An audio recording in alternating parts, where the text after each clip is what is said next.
Bienvenidos a un nuevo episodio de El Especialista, el podcast de Miunacom.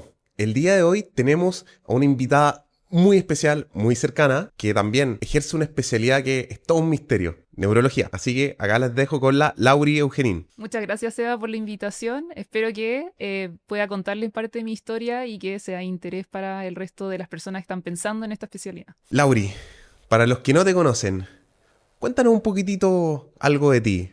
Laura Eugenín, neuróloga, cuéntanos algo de ti.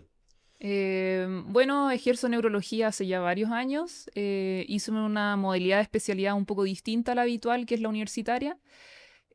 Antes de eso estuve en bachillerato, donde estudié 2 años y de ahí pasé a medicina en la Católica.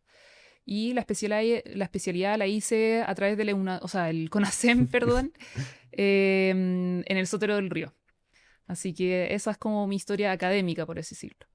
De otras cosas, Eso, algún hobby. sí, Cuéntanos de dónde vienes llegando. vengo llegando de la isla Galápagos, fui a una expedición de buceo y hace ya 3 años que estoy buceando y tengo hartos intereses en realidad. He estado tomando clases de arte, estuve harto tiempo tomando clases de idioma, así que he hecho hartas cosas. Ex voleibolista también, ¿no? Ex voleibolista, sí, ahí nos conocimos en verdad con el SEA. Estaba, si no mal recuerdo, estabas un curso más abajo que Sí. yo en pregrado. Pero donde nomás nos veíamos era en las canchas ahí entrenando por la universidad en realidad. Sí, hace muchos, muchos años. Más de 10 años al menos, así que Sí, no, buenos tiempos aquellos de deporte, de seleccionado ahí de la universidad. Pero ya, Lauri. Entonces, como pregunta me gustaría como partir con esto. ¿Tú siempre quisiste estudiar medicina o fue esto apareciendo de a poco? ¿Cómo fue? Cuéntame. ¿Cómo fue que llegaste primero a medicina? mis dos papás son médicos. Los dos son científicos, eso sí, nunca ejercieron como tal como médicos, Ya. pero sí nos contaban cuál era la experiencia del internado con sus grupos, anécdotas de vida con los pacientes o con los otros colegas. Y en realidad eso encontré que era un mundo bien interesante, en el sentido de que uno acompañaba a las personas en momentos trascendentales de su vida, llegabas a generar un vínculo con los colegas, y además es todo un área de conocimiento en la medicina que es bien interesante, o sea, finalmente es cómo funcionamos nosotros. Entonces, eso siempre me interesó. Ya, bacán. Estuviste 2 años en bachillerato. Sí, Bachillerato en la Cato, ¿cierto? sí. Bueno, ahora eso ya no existe y es college, Es el pero college, sí, los bachisaurios, como le, sí. le llamaban en Creo algún que yo momento. fui la última o la penúltima generación de bachillerato, una cosa así. Sí, sí, creo que fueron como de la penúltima, sí, porque la Sí, última fue la de mi generación. ya. Sí, sí, ahí tenía un par de compañeros que venían de ahí. ¿Cómo fue esa experiencia? ¿Fue muy duro entrar a medicina desde bachillerato? ¿Fue mucha competencia? ¿Fue muy duro? Sí, igual había harta competencia en el sentido que eran 20 cupos en total, pero habían 10 cupos que era al final del primer año de los 10 que querían medicina y después del segundo año eran los otros 10. Y en realidad había que tener súper buenas notas. O sea, finalmente eran personas que a veces motivo por puntaje en la PSU no lograron entrar y a través de bachillerato lo hacían. Entonces eran personas que querían mucho entrar a medicina y había harta competencia en ese sentido y tenían buenas notas. No, y se esforzaban hartos, al final Sí, era súper difícil. Me acuerdo que la gente que después llegaba a medicina, la gran mayoría también terminan siendo como de los primeros de su generación sí, y todo. sí. Era increíble. Ya. Entonces, entraste a medicina, tuviste los 2 años de bachillerato, entraste. ¿Cómo fue tu experiencia? ¿En qué momento dijiste, sabes que quiero ser neuróloga o no quisiste ser neuróloga siempre? ¿Cómo fue este proceso como de elección de futuro mientras estabas en medicina? Ya, un poco parecido con respecto a decir tomar medicina. Mis dos papás son neurocientíficos. Entonces, ahí también contaban, mi papá era súper bueno en neurología en el sentido ¿Mm? que a todos los pacientes que veía en el internado les hacía examen neurológico. Entonces ahí yo creo que me fueron inculcando todo el mundo de la neurociencia, toda la parte de semiología. Mi papá se manejaba muy bien en neuroanatomía y siempre lo encontré muy interesante y es una especialidad bien lógica finalmente. Que si uno entiende bien las localizaciones de las distintas estructuras y cómo se van presentando los síntomas, finalmente tiene una aproximación que es semiológicamente muy rica. No, Y yo creo que eso es lo que más me ha gustado en general de la especialidad. ya, perfecto. ¿Recuerdas algún momento en específico en el cual tú hayas dicho, ¿sabéis qué? Esto es, realmente, ¿sabéis que estoy totalmente seguro? Neurología es como lo que me gusta, o por ahí yo tenía el rumor de que también quería ser investigadora. Sí. Entonces por eso digo, ¿en qué momento fue que hubo ese cambio? Dijiste como no, en verdad sí quiero ser neuroclínico, me gusta esto y no quizás la investigación. A ver, yo creo que incluso pasó durante la beca, más que en el internado. Ya, Por el internado pensé en algún momento medicina interna, que es como la otra vía en general. También pensé en cirugía vascular, aunque no lo crean. ¿en serio? Lo encontraba de cirugías muy elegantes y bien bonitas en el sentido de cómo estaban hechas. Pero no estaba dispuesta a pasar 3 años en cirugía. No, y después esos 2 años de vascular Sí, que, uff, bien intenso. demasiado. Sí. Incluso cuando pasé, hice mi internado optativo en neurología, en algún momento dije, no, no quiero esto. Como que Ah, ¿en no. serio? Sí, sí, me voy a dedicar a investigación. Como me gustaba mucho esa parte de laboratorio, trabajar en Ya, laboratorio. Pero sí sabía que iba a echar de menos esa interacción humana que hay con el equipo médico, con los pacientes, con los familiares, como que eso iba a faltar en algún ya. momento de mi vida. Así que por eso me metí finalmente a neurología y yo creo que Pero también no tan claro así como decir, no, o sea, es que efectivamente quiero ser neuroclínica o o quiero eso, ser como investigación. Es sí, como, me gusta esta área, me gusta esto, sí. me gusta... Cuando entré a la ¿Ya? beca, seguí pensando en que algún momento me iba a dedicar a investigación. Y yo Ya, diría que ya como en tercero o cuarto de la beca, porque recuerden que CONASEM dura 5 años, dije, no, la investigación no es lo mío. No, ya. en parte por toda la cosa administrativa, la cosa de estar siempre compitiendo por proyectos, por ganártelo, eso de estar constantemente escribiendo papers. No tenía esa habilidad y no tenía como la constancia y finalmente como las ganas de estar después de trabajar en el hospital, llegando a mi casa a seguir trabajando finalmente. No, porque me imagino que igual eso es quizás lo que veías quizás en tus papás, porque al final, por lo que me contáis, igual el camino como que estabas viendo era algo como lo que siguieron tus papás y que también te inspiraba a ti, me Sí, imagino. Que fue sí, como, wow, que son secos, y en verdad sí, tu mamá nos hizo clase, entonces en sí, verdad es sequísima. Sí. sí.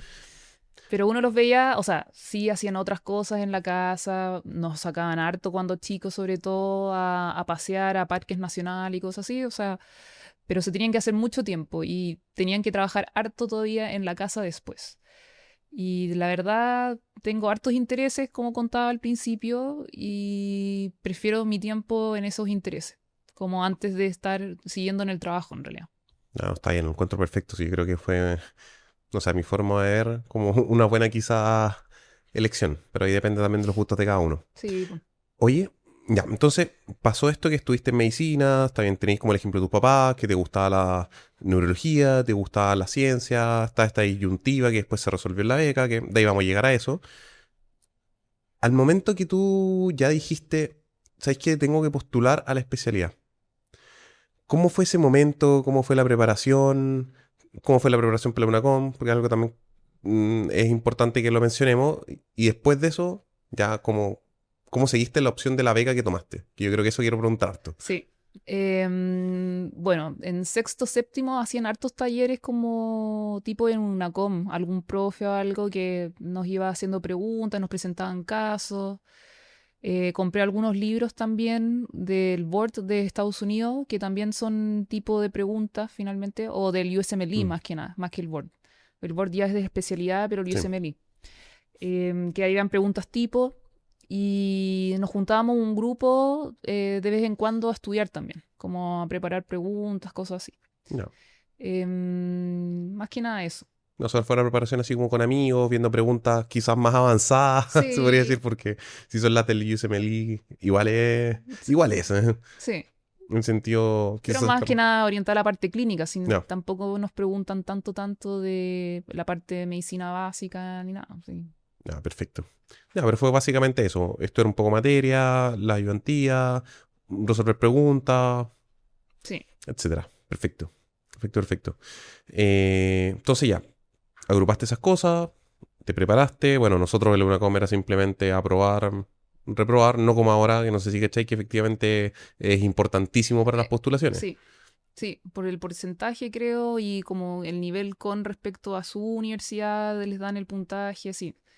Es bien complejo ahora, encuentro yo. ¿No? Y como que puede dejar fuera gente que de repente la universidad le pudo ir muy bien y no le fue tan bien en una cómica, y quedaste fuera de la especialidad que quería y como la evolución que quería. Y, Claro, sí, no sé, es algo que es importante a considerar, que hay que tratarlo, hay que trabajarlo, hay que prepararlo. sí, Por eso va a estar la recomendación. Mi Unacom es una plataforma muy buena para poder prepararte para el Unacom. Vas a tener preguntas, las resuelves, inmediatamente tienes la respuesta y puedes seguir. Es muy interactivo, tienes distintas áreas. Se los recomiendo a ciegas, así que inscríbanse y además, si es que les está gustando el capítulo y quieren seguir escuchando también a distintos especialistas contando su historia, suscríbanse también al canal. Em, ya. Entonces ya, te preparaste, quedó todo y yo el momento de las postulaciones. sí. ¿Cómo fue que llegaste a formarte como tomaste la especialidad? Porque en la católica al final yo creo que todos tenemos el estigma, es como tenés que entrar a la especialidad al tiro, no puedes ser médico general, no puedes hacer otras cosas, idealmente beca UC, porque si no, no eres bueno, no sé. Sí. Como, ¿cómo fue esto, el momento de tomar la decisión, ver para dónde tirar? Cuéntanos.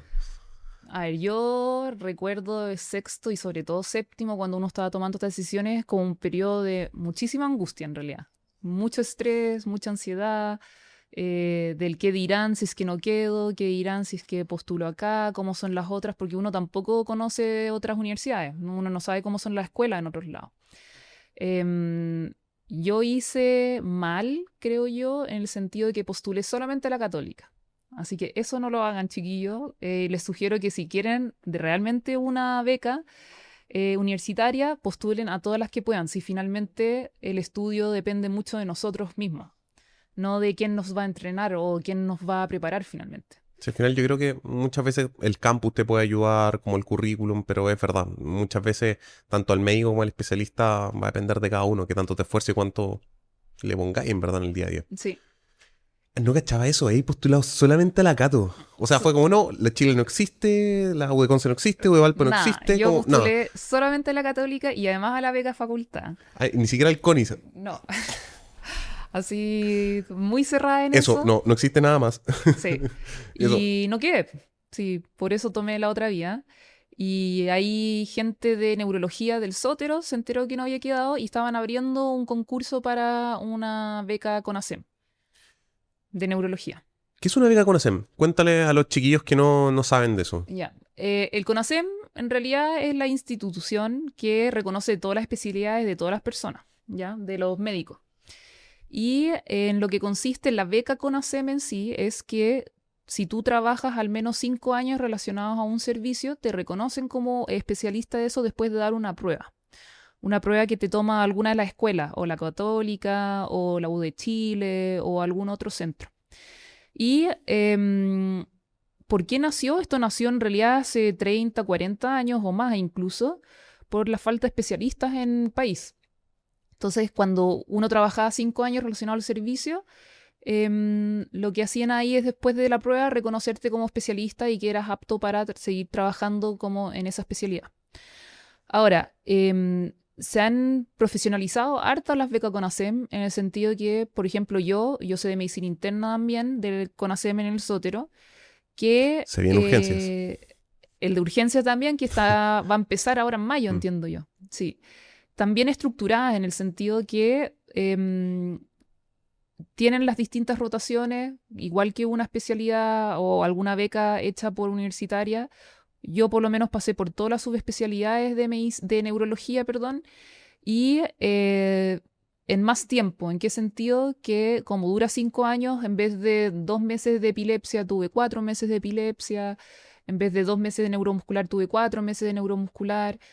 Pasé por la UCI, pasé por algunas especialidades que no pasan los becados de otras universidades, por ejemplo, neurooftalmología, por lo menos yo sé que en la Católica no pasan, pasé por neurotorrino, así Mm. que fue un abanico bien amplio en verdad de toda la neurología y de todas y otras especialidades que están asociadas, otorrino, neurooftalmo, neurocirugía, psiquiatría, entonces No, Fue bien completo. por eso me sentí increíble, sí. Al final, yo creo que a todos nos pasa, también me pasó a mí, saliendo con 3 años de especialidad, como que el primer año egresado todavía estaba como semipollo, como que todavía no Sí, sentía como que estaba totalmente preparado. sí. Después ya de 2 o 3 años de especialista, uno dice, ya sabes que ya estoy bien. No, y yo diría que siempre lo digo, le cuento a los becados, a los internos que pasan conmigo, probablemente durante el primer y segundo año, incluso al momento en el tercer año de beca, seguía diciendo como, ¿qué estoy haciendo acá? ¿Cuándo, en qué momento voy a entender todo esto, voy a aprender esto, voy a reconocerlo bien?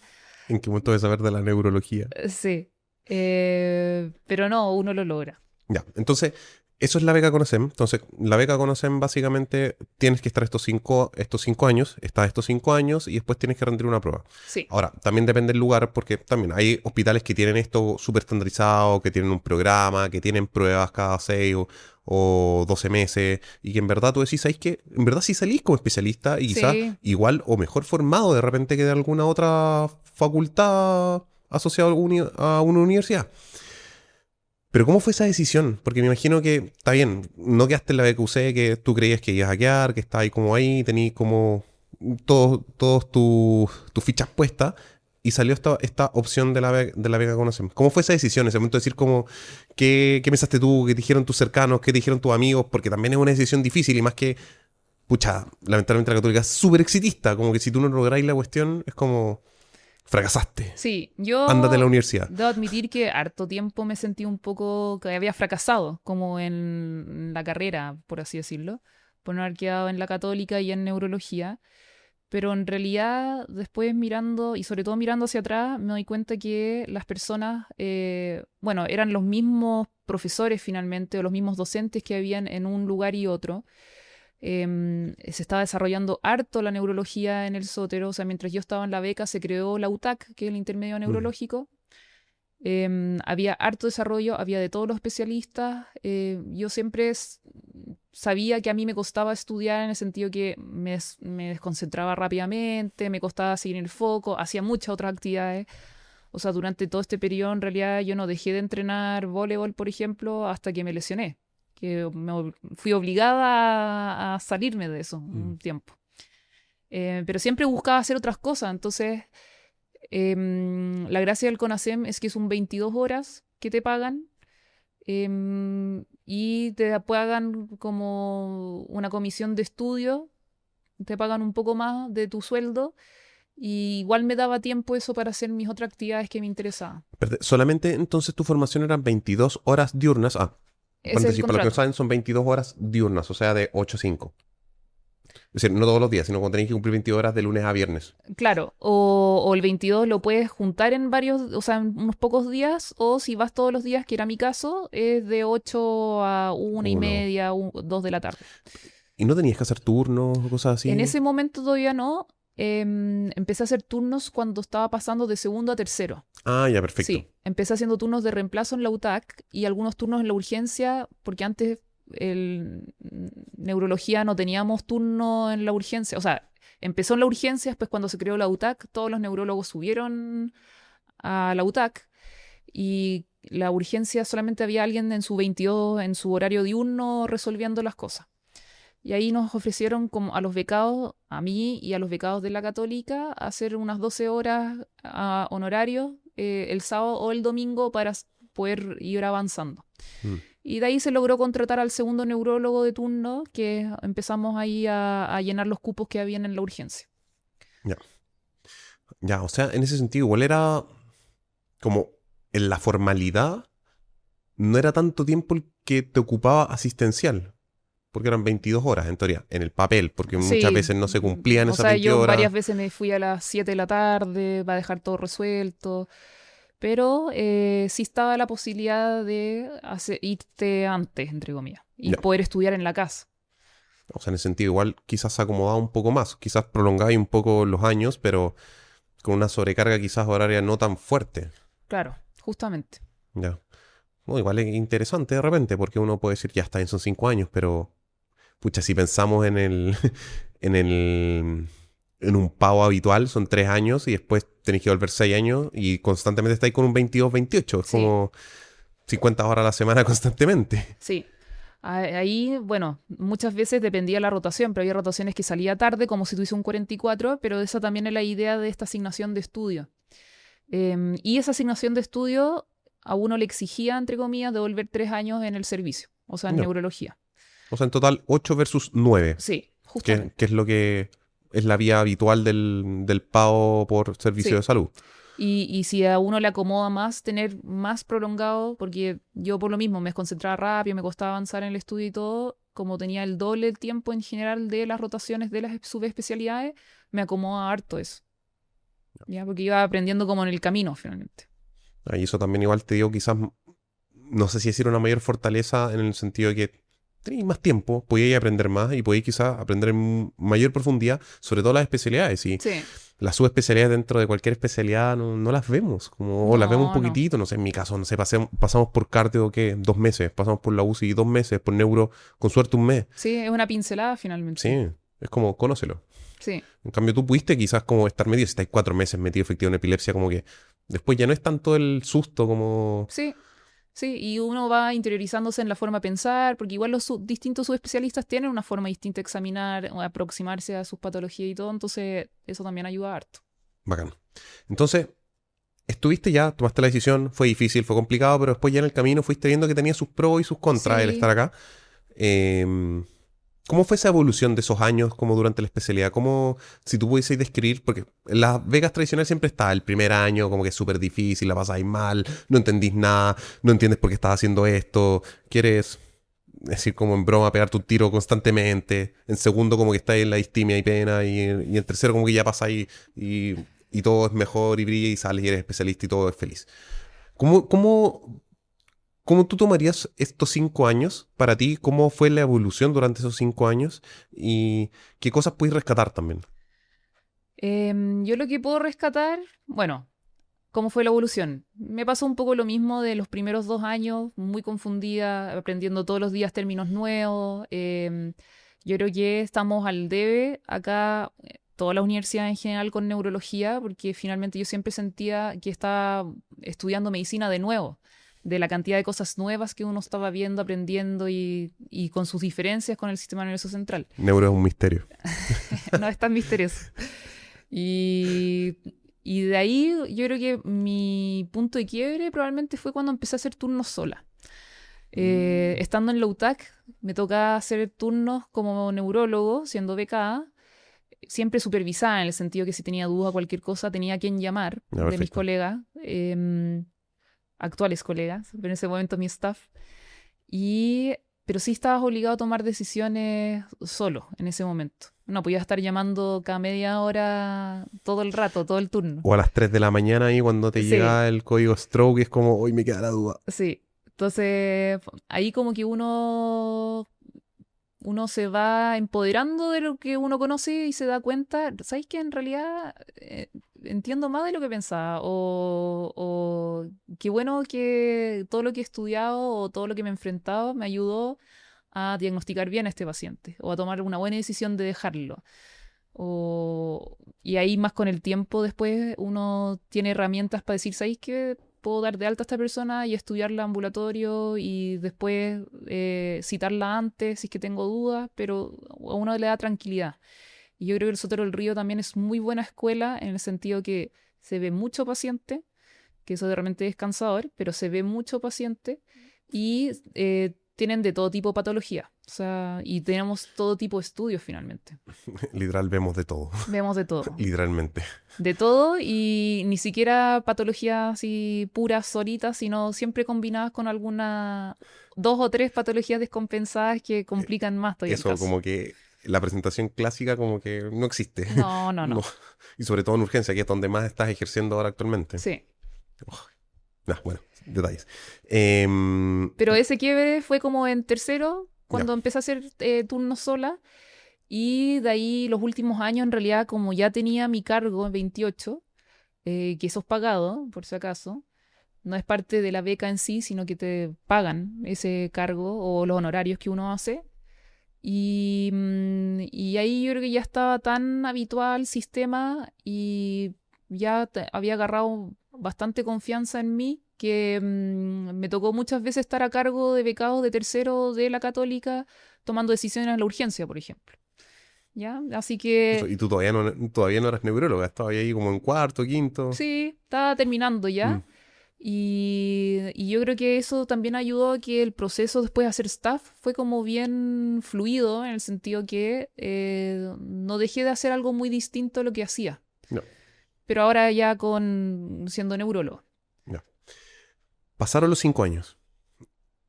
Cuando pasaron los 5 años, ¿cómo lo hiciste para dar la prueba? Como, ¿qué tenéis que hacer? ¿Cuál es el proceso? También es algo que desconozco realmente. Sé que existe la entidad y que hay que presentar papeles y eso, pero ¿cómo fue? Sí, bueno, esto empieza ya desde que uno está en primero, en realidad, en que el jefe de servicio avisa que están formando a una persona bajo el régimen de CONASEM.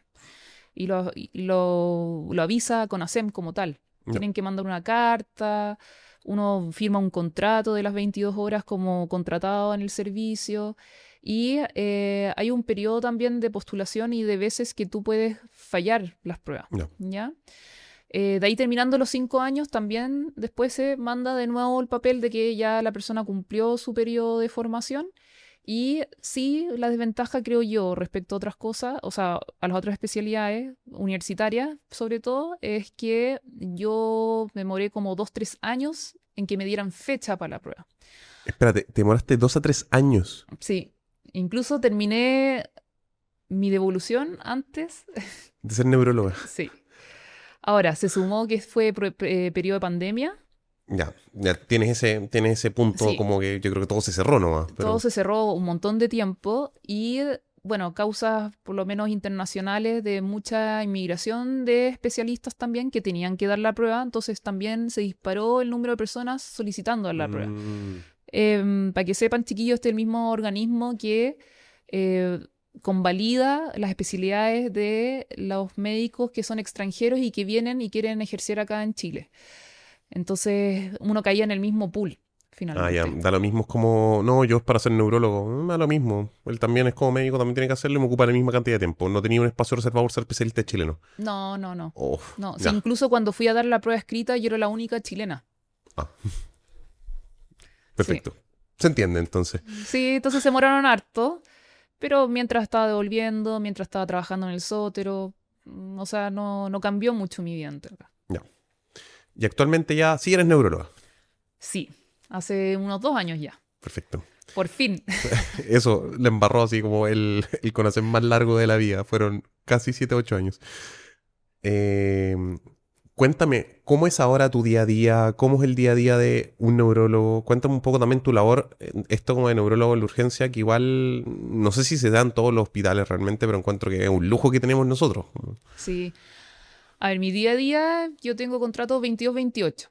¿Qué quiere decir eso? Que el 28 son los horarios de turnos. Entonces hacemos 4 o 5 turnos al mes y el 22 es mi horario diurno, en que uno está de 8 a 2:30. Yo en mi caso particular tengo un horario extendido el día lunes. Entonces Ya, llego a las 8:30, me voy a las 7:30.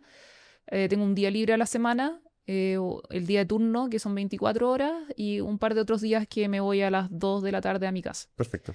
La gracia de eso es que me ha permitido hacer todas estas otras actividades que siempre me han gustado hacer. Entonces me ha permitido ese tipo de horario llevarlo bien, eso, Qué ¿ya? bacán. Sí. Y creo que es menos cansador finalmente que alguien que está de 8 a 5 de la tarde, que se mama todo el tráfico de vuelta a la casa, que llega cansado, que no quiere nada. Yo llego a mi casa, duermo una siestecita, que es necesaria, Y y después a las hago mis actividades, actividades. sí. Qué bacán, qué bacán. Y mira, y dentro del mismo hospital, porque está bien, tu 28 es la urgencia, o sea, tus turnos son de urgencia, y tu 22 horas, ¿dónde estás o qué haces? La gran mayoría de las veces estoy en sala de agudos de neurología, viendo pacientes ya más crónicos o que están en estudio por patologías neurológicas. Y muy rara vez estoy en interconsulta por una cosa personal que no me gusta mucho. Y si no, estoy de apoyo en la urgencia. Y ahí mi turno 28 es en la urgencia, que como decías tú, es un lujo en realidad, porque en otros hospitales el neurólogo es solamente interconsultor. está a cargo de su UTAC o de algunos pacientes o de la sala y baja a resolver algunas cosas a la urgencia. Todas puntuales, así con Sí, suerte. en otros centros, por ejemplo, o sea, del servicio suroriente, que es donde está el Sotero del Río, que es el Hospital de la Florida y el Padre Hurtado, sí ocurre que hay neurólogo de turno, pero no están todos los cupos. Hay cupos en que no hay neurólogo de turno en ese momento, en la urgencia. Entonces ahí sí nos derivan harto a nosotros. Así que yo creo que ha ayudado harto que hay un neurólogo fijo como cotratante, entre comillas, porque igual tratamos de resolver las cosas, dejar los exámenes pedidos, de que no sea solamente carga para usted, de decirle qué cosa hacer, sino que hay una cosa más de equipo. Finalmente yo creo que eso ha resultado súper bien. No, insisto, yo creo que es un lujo, sí, en verdad. Gracias como a todos los neuros que han venido, que siguen, que están, porque en verdad, uno, es bacán por los pacientes, porque también es un lujo para ellos poder tener neurólogo en todos los turnos, y también para nosotros, y de repente muchas cosas que se nos escapan, ¿no? Así, Y neuromisterio. que sí, yo creo que es inevitable, o sea, yo creo que las universidades están en debe en el sentido de que es poco el contacto que tenemos con neurología, o sea, son neurociencias, es poco lo que abarca en el tiempo, de ahí el internado son 2 semanas, las clases Si, antes en si es cuarto, que hay internado, si porque es que hay. hay otras, ¿cómo se llama esto? Facultades que no tienen neurología, de frontón, Claro, en el claro. internado, Que lo tienen en cuarto o quinto y y nada más. son concentrados un par de semanas y ahí en realidad uno ve las enfermedades más frecuentes. Con suerte se ve. Con Con suerte suerte se se ve. ve y hay harta cosa como de detalle semiológico finalmente en neurología. Entonces yo entiendo que la gente le espante, en verdad, porque mm, la gravedad de eso es que se te puede estar pasando algo muy grave o algo que no tiene mayor significado. Y dejar a una persona secuelada de por vida igual es un peso grande por un mal diagnóstico, me refiero. Sí, y un peso grande tanto para la persona como para el sistema de salud. Entonces no es una cuestión inocua. Hay que saber, hay que tener como responsabilidad, aprender.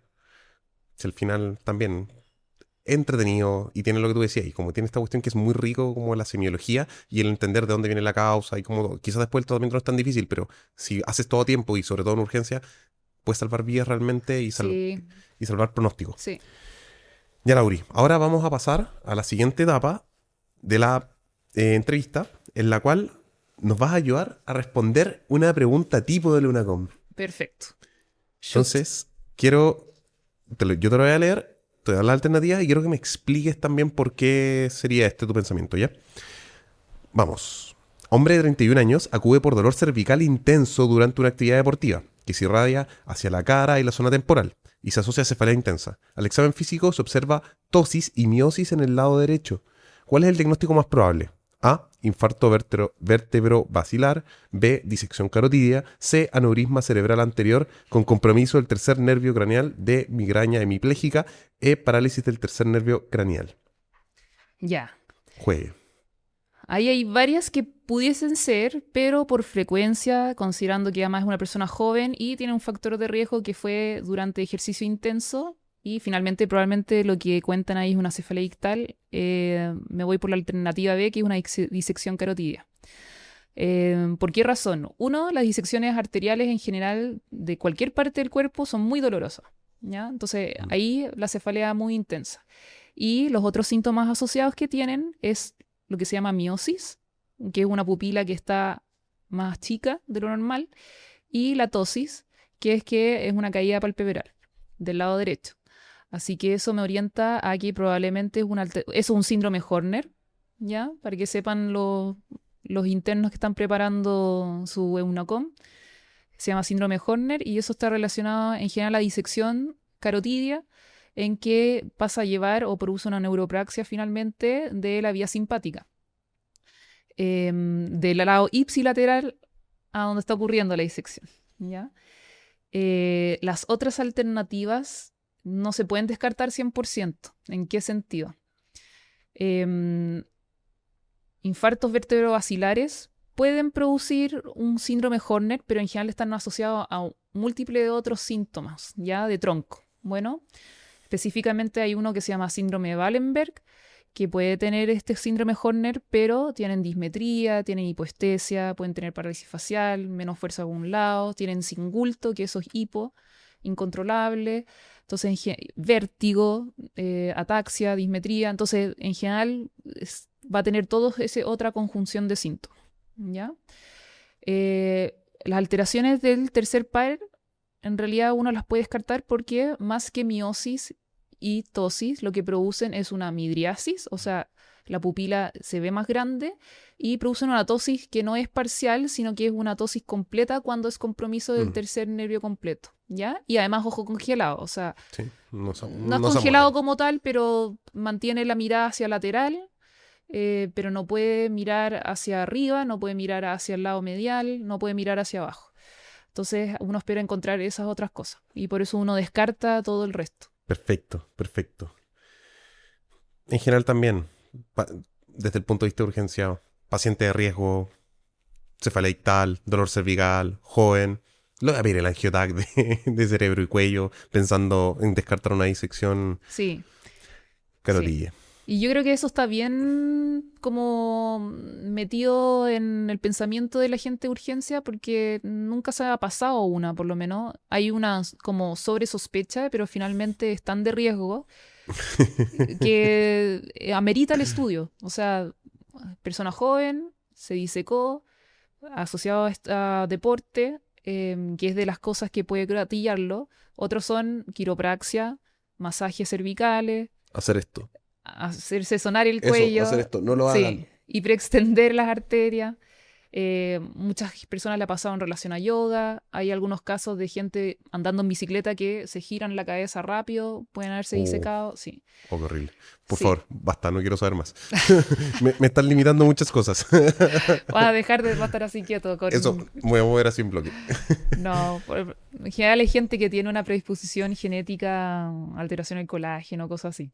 Sí, Pero hay que sospecharlo porque además la disección en sí va a producir dolor, va a producir estos síntomas que no son localizados, se puede pasar con medicamentos, pero sí la gravedad es que a la semana, 2 semanas en general pueden tener infartos si es que eso no es bien manejado. no, Y ahí está la mayor gravedad en realidad. perfecto. Ya, Lauri, hoy ha estado bacán la conversación. Muchas gracias por todo. Quiero que ahora le puedas dar un último mensaje para los internos o médicos generales que están pensando en neurología, que te están escuchando. ¿Qué les podrías decir? Mensaje ahí. Yo les podría decir que si les gusta mucho la parte de sacar historia y semiología, neurología de todas maneras les va a satisfacer el día a día. Incluso la gran mayoría de los diagnósticos uno los tiene con solamente la historia y con el examen neurológico. Que no le tengan miedo en realidad, que es una vez que les enseñan el examen neurológico, entrénense, porque ahí uno va pesquisando sutileza y a medida que uno va entendiendo y pesquisando esas cosas, se siente más cómodo también, Mm, ¿ya? Si nadie nace sabiendo nada, digamos, todo se tiene que entrenar finalmente. Y que estudien y que traten de ubicar un buen libro. Yo siempre le recomiendo a los becados el Stat Pearls, que es de la NIH, mm. que tiene temas de todo en realidad. Es un punteo, son como las perlitas de distintas patologías de toda neurología y de medicina en general. Y Bacán. ayuda un montón eso. Lauri, muchas gracias. Estuvo muy bacán este capítulo. Eh, Fue bacán un poco conocer como toda esta historia, ver todo lo que fue el proceso tuyo de entrar a Neuro, el estar acá, también el proceso como por la beca vía CONASEM, que también es una alternativa. Entender también para los chiquillos que de repente CRDF o el CONIS no es la única opción. Hay otras vías, tienen que tomarla y eso no significa que uno vaya a fracasar. Tampoco depende mucho que es solo la Católica, solo la Chile. Hay opciones y sobre todo depende de ustedes. Así que, de nuevo, muchas gracias, Lauri. No, muchas gracias por la invitación. Si les gustó, suscríbanse, sigan viendo porque se vienen más capítulos donde vamos a seguir entrevistando a especialistas donde nos van a contar su historia y puedan quizás ayudarlos a decidir su futuro. Así que nos estamos viendo.